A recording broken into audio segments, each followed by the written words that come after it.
habari, karibuni. Nashukuru kwamba mmeniunga mkono kwenye ziara hii. Karibu.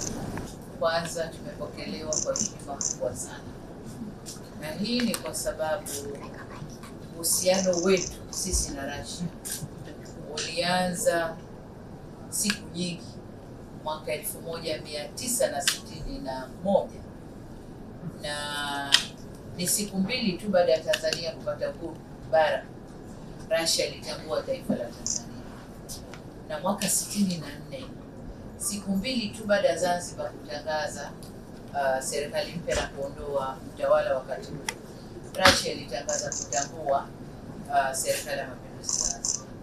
Lakini tulipofanya muungano, Russia ilikuwa ya kwanza kutambua muungano wetu.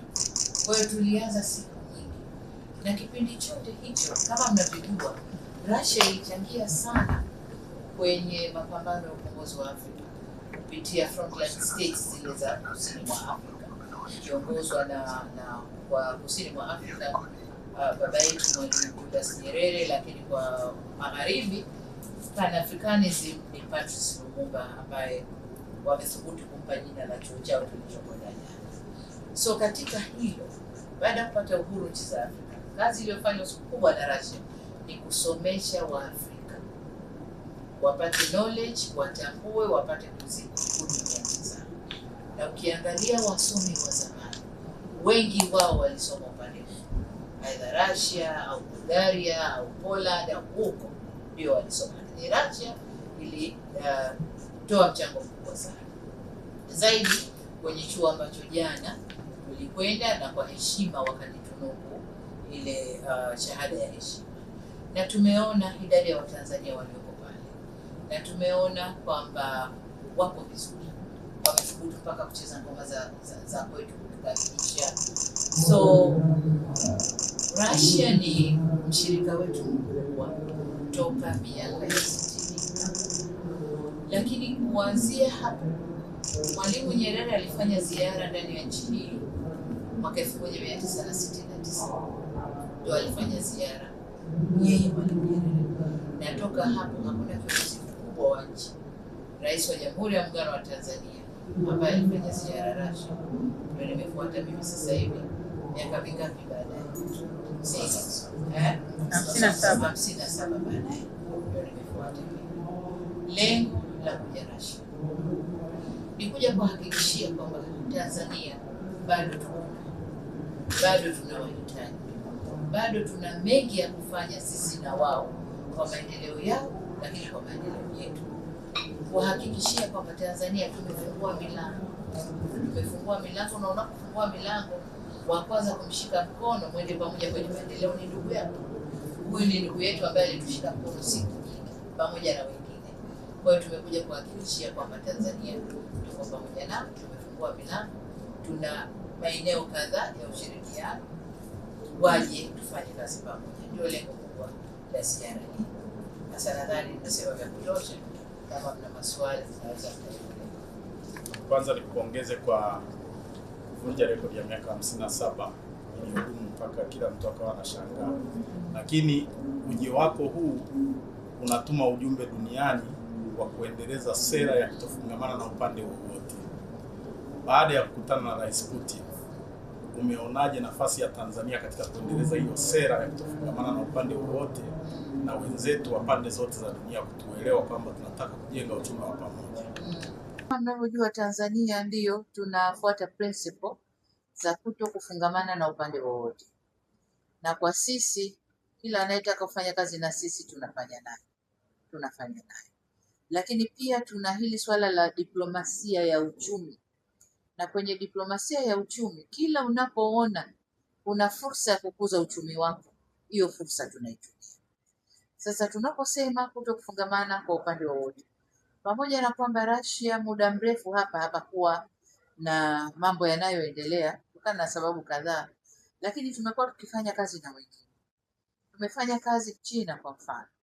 China ni mshirika wetu mkubwa, sawa tu na Russia, lakini kipindi chote toka 60s China tumeshirikiana naye katika kujenga miundombinu ya usafiri na usafirishaji, miundombinu inayosukuma maendeleo Tanzania.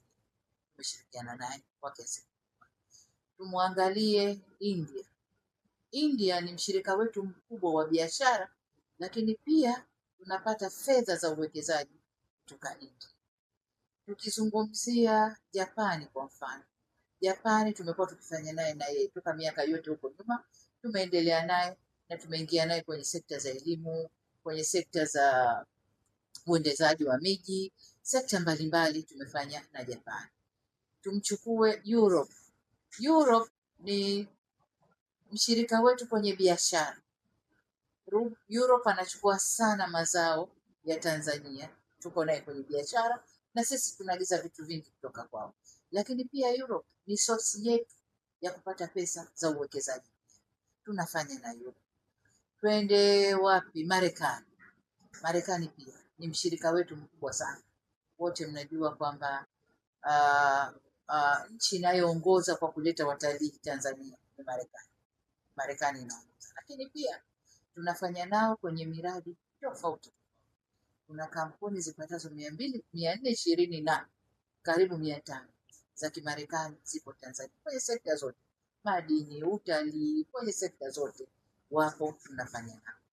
Lakini Marekani pia ni tuseme nini, ni mshirika mkubwa kwenye uwekezaji wa Tanzania. Tunazungumzia LNG. Tunapozungumzia LNG ni Europe na Marekani wako ndani. Tukizungumzia graphite kule Lindi na kwengineko ni Marekani. Tukizungumzia Kabanga inayopigwa kelele sasa hivi, tunamaliza mazungumzo, ni Marekani.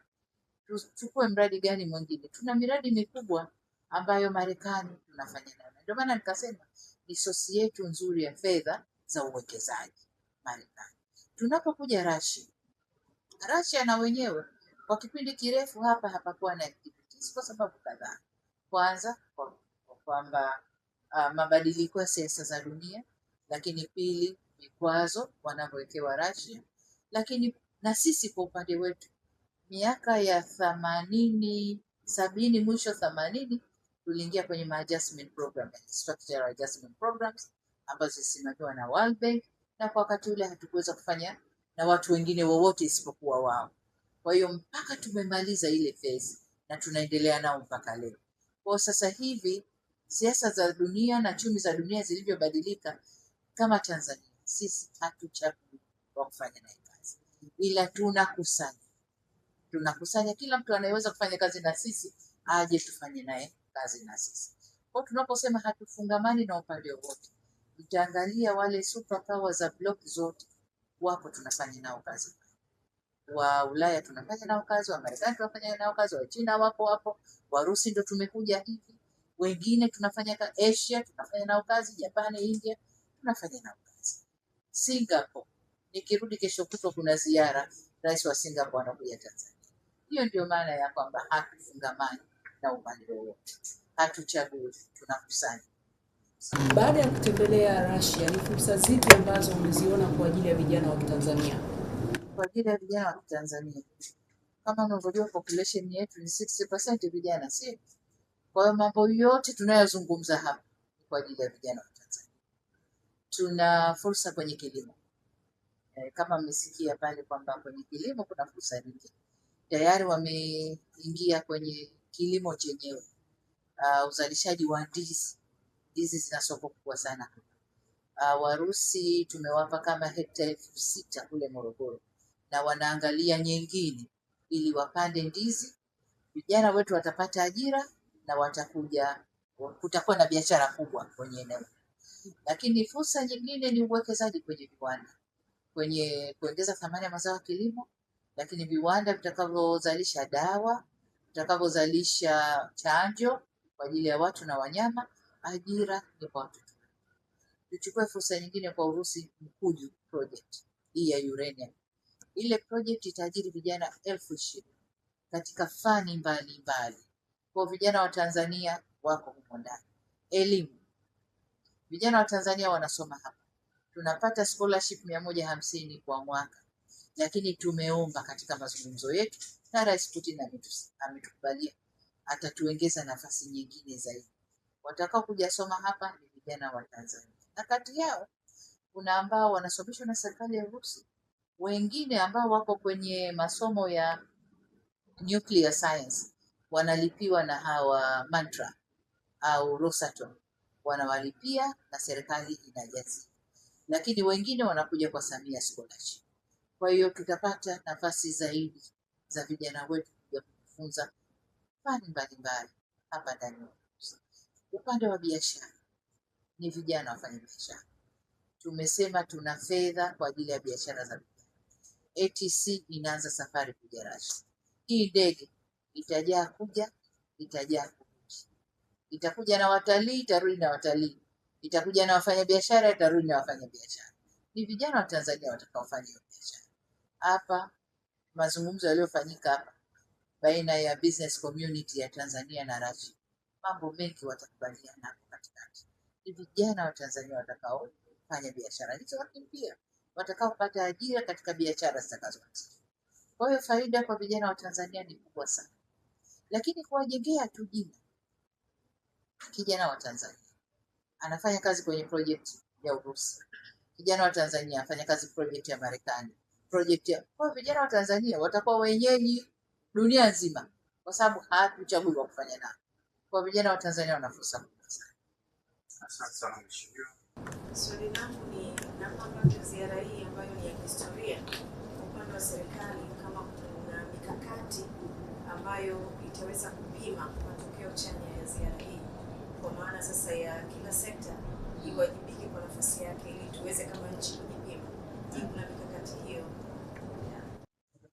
Kama ninavyoelewa, tunaanza utekelezaji wa dira 2050 na katika dira tumeibua mambo matatu kule. Tumeibua mipango ya utekelezaji, lakini pia mikakati ya utekelezaji na vipimo tutakavyojipima navyo katika utekelezaji. Kwa hiyo ni vipimo vile vile tulivyoviweka kwenye dira ndivyo tutakavyovitumia katika utekelezaji wa miradi hii, kwa sababu miradi hii yote na yenyewe tunaibua kutokana na vipaumbele tulivyoweka kwenye dira yetu. Kwa hiyo tutakuwa na mfumo mzuri tu wa kujipima, tumefikia wapi, tunakwenda wapi, wapi tuko nyuma. Kwa hiyo jinsi ya kujipima tayari inaelezwa kwenye dira yetu ya miaka 25 inayokuja. Ningependa kufahamu kuhusu nyuklia. Umezungumzia sana maendeleo ya teknolojia na nyuklia.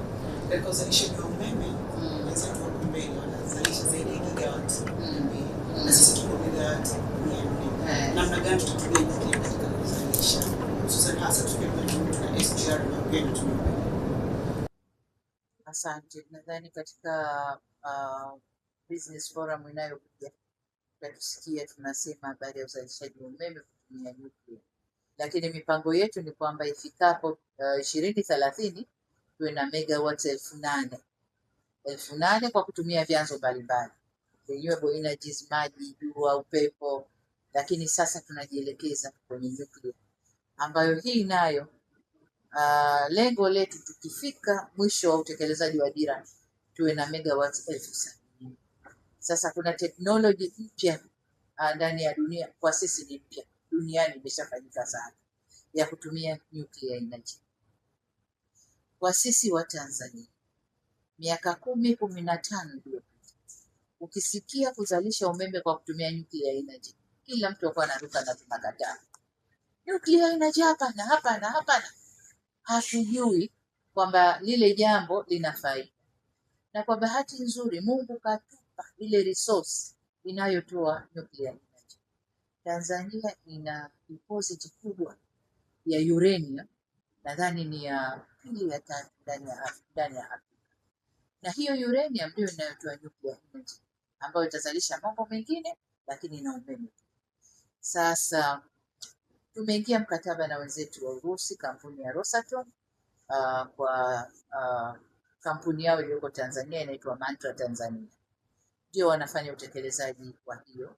Wamefanya majaribio ya awali ya kuchimba uranium yenyewe, waone quality na waone the way wanavyoweza kupata kwa wingi.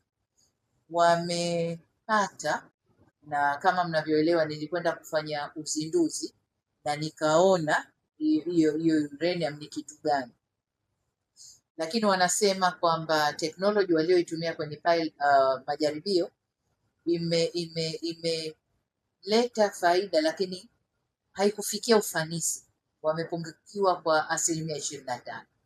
Kwa walichofanya ndani ya kipindi chote hichi ambacho wako kimya, wameongeza technology. Sasa wende wakakave ile gap ya 25%, wasiwe na upungufu, wachimbe au wapate matokeo makubwa zaidi. Sasa katika hapo watakapokuwa wanazalisha hiyo uranium, kuna uranium ambayo wataichukua, add value, wanachimba mchanga. Uranium ni changa tu, madini yako kwenye hilo mchanga, wanalipepeta mpaka wanapata madini yenyewe. Yale madini mengine watasafirisha kwa matumizi yao huku, mengine watazalishia umeme pale, na tumeanza mazungumzo, tunakwenda nao. Uzalishaji wa umeme wa nyuklia kuna masharti mengi ya ile taasisi ya ulimwengu ya atomic energy, nuclear atomic energy. Kwa hiyo inabidi mazungumzo yetu yafuate masharti yote mpaka tutakapokubaliana, ndipo sasa tutazungumzia kuingia kwenye mikataba ya uzalishaji. Na kwa wao wanasema ikifika mwaka 2029 kinu cha mwanzo cha uzalishaji umeme wa nyuklia itakuwa tayari. Kwa hiyo tunakwenda huko, lakini tuna kazi kubwa ya kuwafundisha Watanzania, kuwaeleza kwamba umeme huu hauna hatari. Umeme huu ni umeme kama mwingine, na unakwenda kutuongezea kwa kiasi kikubwa umeme wetu Tanzania, na kufanya Tanzania tunaposema ni epicenter ya biashara, basi iwe kweli epicenter ya biashara. Tutauza umeme, tutavutia uwekezaji, tutafanya mambo mengi kwa kuwa na umeme mwingi kiasi. Leo unahitimisha ziara yako ya kihistoria hapa Urusi. Naomba kufahamu unaondoka hapa ukiwa na kumbukumbu ipi kuelekea nyumbani? Kumbukumbu ya kwanza, heshima tuliopewa kama Tanzania. Nadhani wote mmeona mapokezi tuliopewa, lakini kubwa ni ile kwamba niseme ni kama tumekupatia, njoni ndugu zetu, muda mrefu hatujaona, mlikuwa wapi, mlipotelea wapi, hebu njoni ndugu zetu. Hilo pia ni kumbukumbu. Lakini jengine ni utayari wa Warusi kufanya kazi na sisi. Kama tulivyosema, tumekuja kwa mazungumzo, lakini tayari mambo mengine yameanza kutekelezwa. Kuna miradi ambayo imeshaanza kutekelezwa. Kwa hiyo utayari wa Warusi. Lakini tumekuja na maombi makubwa ambayo yote yamepokelewa. Tumekuja na kuomba kuongezwa scholarship. Kandiwa tumepata. Tumekuja na ushirikiano kwenye maeneo kadhaa, na kwa bahati sisi tuliidentify, tulikuja na maeneo kama 7-8, na tukawakuta wenzetu wameshaisoma dira yetu na wameibua maeneo 9. Wanasema sisi tumeisoma dira yenu, tumeibua maeneo 9, sisi tumekuja na 8. Kwa unaona kwamba lugha zetu zinafanana. Kwa hiyo ile kukubaliana na kwamba sasa tuko tayari kuanza kazi na nyinyi ni ufanisi mkubwa sana. Hii ziara imefanikiwa mikubwa sana. Teknolojia nyuklia ina sehemu pamoja na umeme. Kwa sasa hivi sisi hasa tunahitaji kitu gani hasa katika teknolojia nyuklia? Tunahitaji watupe kitu gani hasa ambacho kitaweza kusaidia kwenye teknolojia? La kwanza ni elimu kuhusu kutambua teknolojia ya nyuklia. Lakini tunapoingia kwenye teknolojia ya nyuklia, tunahitaji nuclear engineers, engineer watakaofanya kazi kwenye haya majambo haya, tunawahitaji. Na fortunately au kwa bahati nzuri, pale ndani ya Urusi hii Mantra wanasomesha, na jana pale kulikuwa kuna kasichana kamoja kanafanya PhD kuhusu nuclear engineering, amekuwa sponsored na Mantra, yuko pale yeye na wenzake. Kwa la kwanza elimu, kwanza kwa wananchi kujua vizuri, lakini la pili wataalamu wetu wa ndani kuifahamu vizuri. ili watakapofanya mambo yao wasije wakatuchenga-chenga na wakatudanganya. Kwa la pili hilo. La tatu ni products zinazotokana na hiyo nuclear. Na product kubwa hapa ni umeme. Na umeme. Sasa kama kutakuwa kuna by products nyingine, tuta negotiate nini tunaweza kukubali na kuchukua kutoka kwao. Lakini kubwa, Tanzania tuna ile agency ya Atomic Energy ambayo kwa muda mrefu inafanya kazi, lakini haiko active kama inavyofanya kazi sasa hivi. Kwa hiyo ushirikiano wa wizara huku na kushirikiana na mambo ya nuclear na ile agency yetu au wakala wetu wa Atomic Energy kule Arusha, sasa hivi ule wakala utakuwa na kazi kubwa kufanya, na watasimamia vyema teknolojia ya nuclear pale. Pale kuna wataalamu well trained, lakini hawako na kazi kufanya. Naambiwa pale Nelson Mandela Arusha, wenzetu wa magharibi walitengeneza nuclear energy pale, somehow tukakosana wakalifinika, liko pale limefinika. Sasa labda kwa sababu tuna uzoefu na sasa tunataka kuitumia, hawa wenzetu watakwenda kulitizama lilifinikwa lifikia hatua gani. Je, tunaweza tukalifufua wakalitumia tukatengeneza kitu cha maana.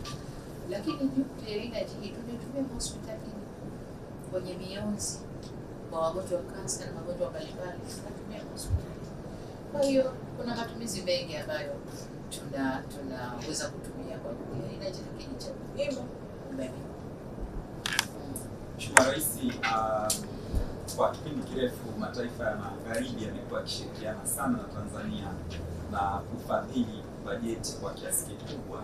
Na ujio wako hapa nchini Urusi na jinsi ambavyo umepokelewa, baadhi ya vyombo vya habari vya nje vinaripoti kama ni Tanzania kuanza mwanzo mpya wa kuchungulia kutaka kuhamia kwenye kushirikiana zaidi na mashariki kuliko magharibi, kutokana na masharti hapa na pale ambayo yamekuwa yakitoka magharibi. Inaonekana kama ni mwanzo mpya wa kutaka kuhamisha nguvu mashariki. Kauli yako ni nini kuhusu hili? Tunafanya kazi na kila mtu na mifano nimeitoa hapa. Sasa ni juu yenu waandishi wa habari kuweka ile mifano na kuchimba zaidi zile nchi nilizozitaja zina miradi gani Tanzania, zinafanya nini Tanzania. Zungumzeni na kituo cha uwekezaji Tanzania, wakupeni kwa kila nchi. Australia kwa mfano wana miradi mingi ya madini ndani ya Tanzania. Uingereza ukiangalia miradi yao ya madini hata peji 3 ziko pale.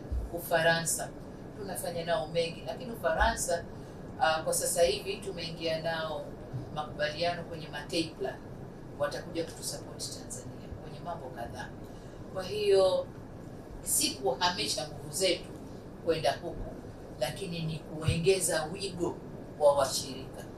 Hii ni sawa na kwamba nimeachana na huyu au tumetengana, nimekwenda kuzurura huko, lakini kaona narudi kwa mkuu mwenzangu. Kwa hiyo tumerudi kwa mkuu mwenzetu, lakini sikuhamishia nguvu, tumeongeza tu ushirikiano. Kama nilivyosema, tunakusanya, hatuchagui kwa merits zao, hapana. Sisi kila penye opportunity ya kukuza uchumi wetu, vijana wetu wapate ajira, sisi tunaitumia. Na ndio maana tuko na wote hao, tuko mpaka na wadogo wadogo, akina Belarus hao, wakina nani, wote tuko nao.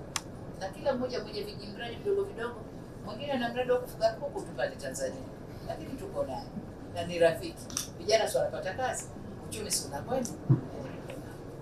Rais, katika ziara hii kuna mikutano mingi imefanyika na fursa nyingi wa Tanzania watakwenda kunufaika nazo katika sekta mbalimbali, lakini hapa ile maeneo ambayo na moja kwa moja wa Tanzania wataanza kuona matokeo yao, ni maeneo gani ambayo unaona Mheshimiwa Rais katika yale yote mengi watakwenda kunufaika haya moja kwa moja wa Tanzania wataanza kuona utekelezaji wake wa kwanza? Ni elimu hasa elimu ya juu, na elimu ya juu kwenye fani mbalimbali, kwenye fani za afya, nuclear energy nimesema, kilimo na maeneo mengine.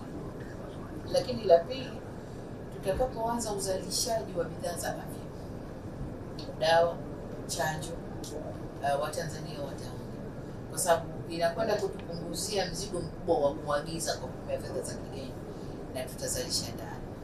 Lakini la muhimu zaidi kabla ya afya, mbolea, sekta ya kilimo, uzalishaji wa mbolea, uzalishaji wa mazao. Soko la maparachichi nimesikia pale wako tayari kuchukua kila kitu kinachozalishwa Tanzania, na kwenye masupermarket yao kuna stendi maalum ya bidhaa za Tanzania, kuanzia kahawa, chai, avocado, mambo gani sio, wako tayari kuchukua.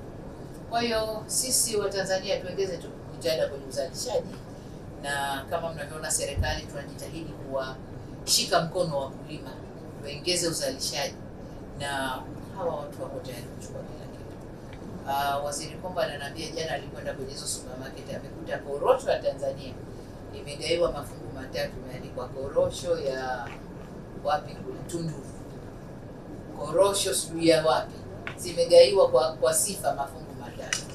Kwa hiyo na wako tayari kuja Tanzania. Tuna industrial park ya kubambua korosho, washirikiane na sisi, waweke mashine zao, waajiri vijana wetu, to add value, waongeze thamani kwenye korosho, watoke pale na packages zao, hii korosho ya Tanzania lakini ya kampuni fulani ya Urusi.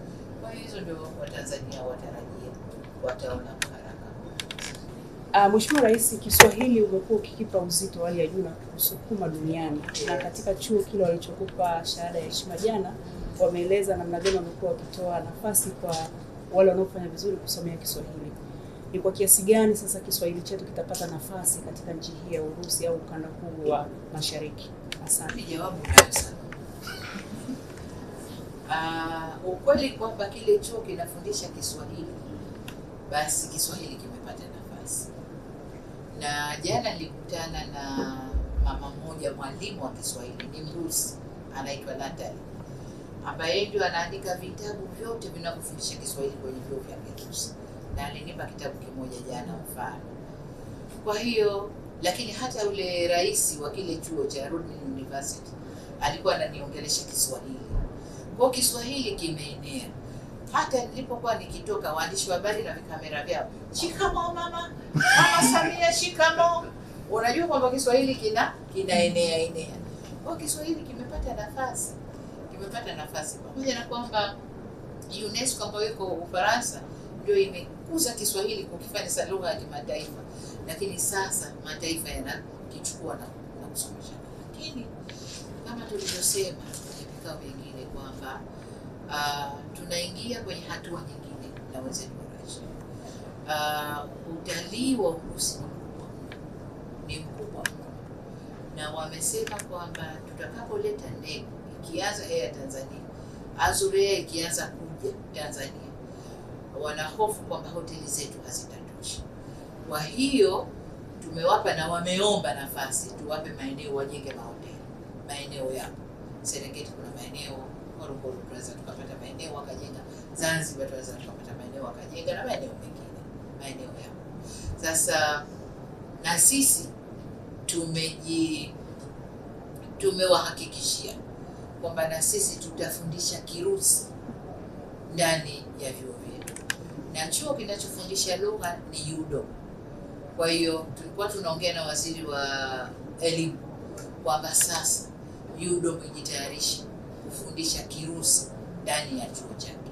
Tukifundisha, uwekezaji wote huu Urusi waliojipanga kufanya Tanzania watapata watendakazi ambao lugha zinaelewa.